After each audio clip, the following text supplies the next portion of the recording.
Noong unang panahon, may isang sultan na may kambal na anak.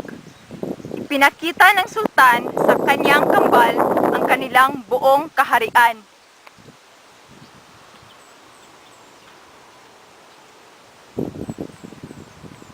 O mga anak, ito ang ating buong kaharian. At kapag ako'y mawala sa mundong ito, paghatian nyo ito at balang araw ay mapanatili itong mapayapa at matiwasay. Opo, Ama.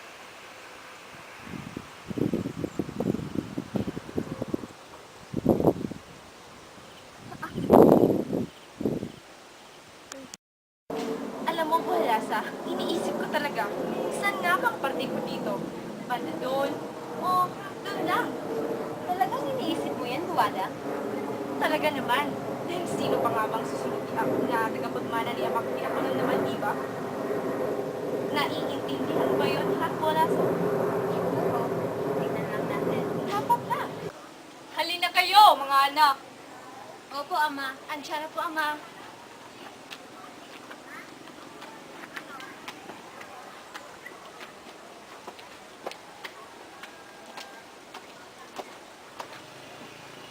Ano po yun, Ama?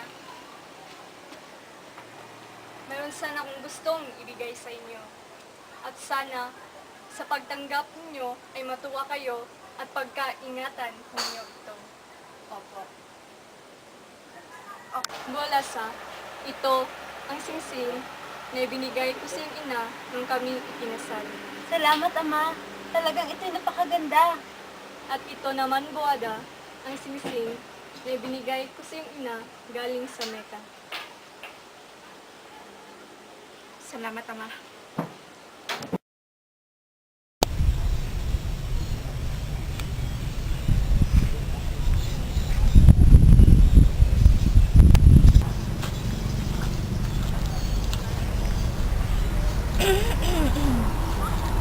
Alam mo, Buhalasa, nagtataka talaga ako kung bakit ikaw binigyan ni Ama ng singsing na ganyan. Samantalang ako, ginagawa ko naman para sa kanya. Huwag kang ganyan, Buwada. Pantay-pantay lang naman tayo sa paningin ni Ama. Pantay-pantay kasi papapalit ka kasi. Hindi. Pareha tayong mahal ni Ama. Alam mo yan. Sinasabi mo lang yan dahil gusto mo na naman, ikaw na naman yung bida, ikaw na naman yung magaling, ikaw na naman yung pinakamaganda sa lahat. Ayoko ng away, Buwada. Alam mo yan. Ayaw mo ng away kasi papapil ka nga. Mabuti pa, umalis na lang ako. Saan ka pupunta, ha? Saan ka pupunta? Magsusumbong ka na naman sa Ama. Hindi. Ayoko lang talaga ng away. Sige, Kaya magsumbong ka sa kanya. Sige, magsumbong ka sa kanya. Huwag kang... Bitawan mo ako! Huwag mo sa talikuran. Bumalik ka dito! Bumalik ka!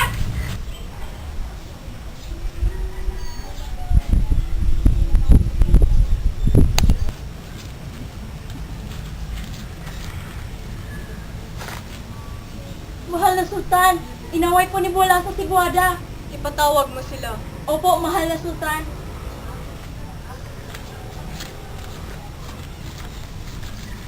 Bumalik ka nga dito! Bitawan mo nga ako. Bumalik ka... Mahal na prinsesa. Ano nga?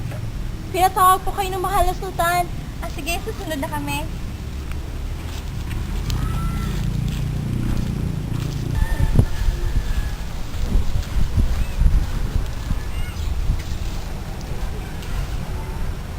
Ano po yun, Ama? May nakapagsabi sa akin na nag-away raw kayo. Bakit? Kasi siya naman po talaga una na nakit. Hindi po, Ama. Siya po ang lumapit sa akin. Nang dahil sa singsing na ito. Anong dahil sa singsing? Siya naman talaga yung paborito niyo, di ba? Palagi na lang si Buhalasa nakikita niyong tama. Wala kayong kwentang Ama. Huwag kang ganyan, Buwada. Pareha lang tayong mahal ni Ama. Palagi mo na lang yung sinasabi. Hindi, dahil yun ang totoo. Palagi mo na lang yung sinasabi. Dahil sa paningin niya, ikaw naman talaga yung palaging tama, di ba? Tama na, Buwada. Tama Ama? Ama? Ama? Ama! Tawagin mo mga tagapayo natin! Ama, gumising ka! Ngayong wala na ang ating mahal na sultan, sinong mamamahala sa kanyang kaharian? Ang kanyang kambal na anak. Hindi ito maaari dahil dapat iisa lamang ang mamuno sa kanyang kaharian. May paraan tayo. Sa laki ng kaharian ito, maaari nila itong paghatian kagaya ng ginusto ng kanilang ama. Tama nga. Sangayon ako sa ideya mo. Para sa ganun, ay magkaroon ako ng sarili kong batas sa aking kaharian. At ikaw naman ay malaya mo nang may papagawa ang iyong mga sariling batas sa iyo ring kaharian. Sangayon din ako doon.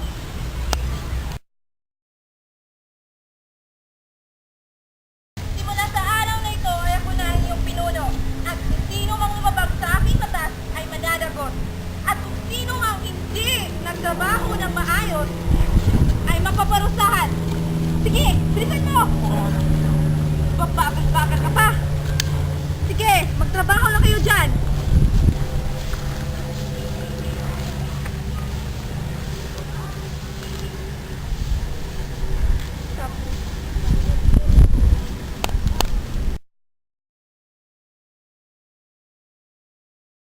Sa aking mga nasasakupan, handa akong makinig sa inyong mga hinaing.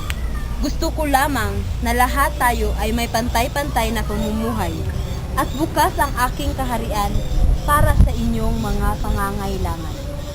Opo, kamahalan.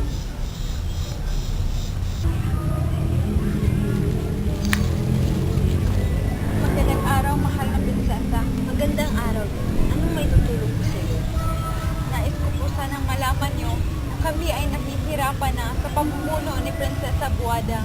Sana po ay matulungan ninyo kami para matigil na ang kanyang kasamaan.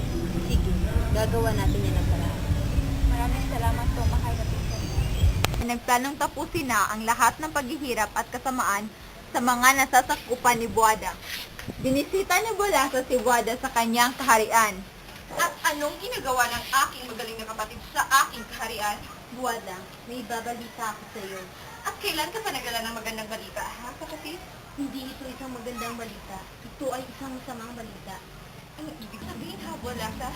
May darating na dilubyo kung saan ang mundo ay magugunaw na at walang sino man ang makakaligtas nito. Paano na ang aking kayamanan?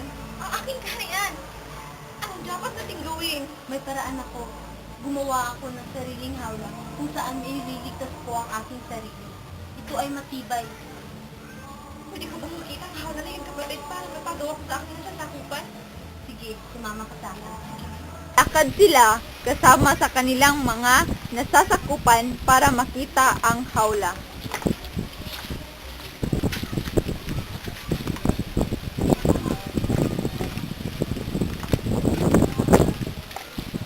Ito na tayo, Buwada.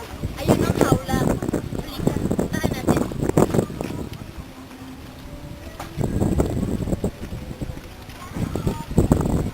Ito ang makakapagligtas sa ating lahat. Pero sa ngayon, isang tao lang ako.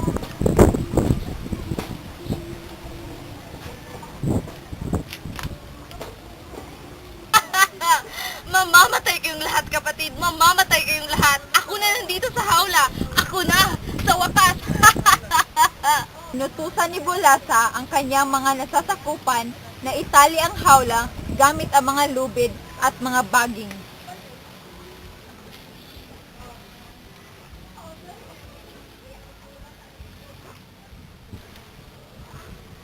Lamang, hindi totoo na may dilubyo. Isa lamang itong patibong para matapos na ang kasamaan ni Buwada. Ilabas mo ko dito! Ilabas mo ko! Hayop ka, kapatid ka! Ilabas mo ko dito! Magbabayad ka! Magbabayad ka! Sinusumpa ko yan! Ilabas mo ko dito! Ilabas mo ko dito! Magbabayad ka! Hayop ka, kapatid ka! Hayop ka! Sinusumpa ko! Mamamatay ka talaga! Ilabas mo ko dito! Sa kalikutan ni Buwada, nahulog ang hawla sa ilog.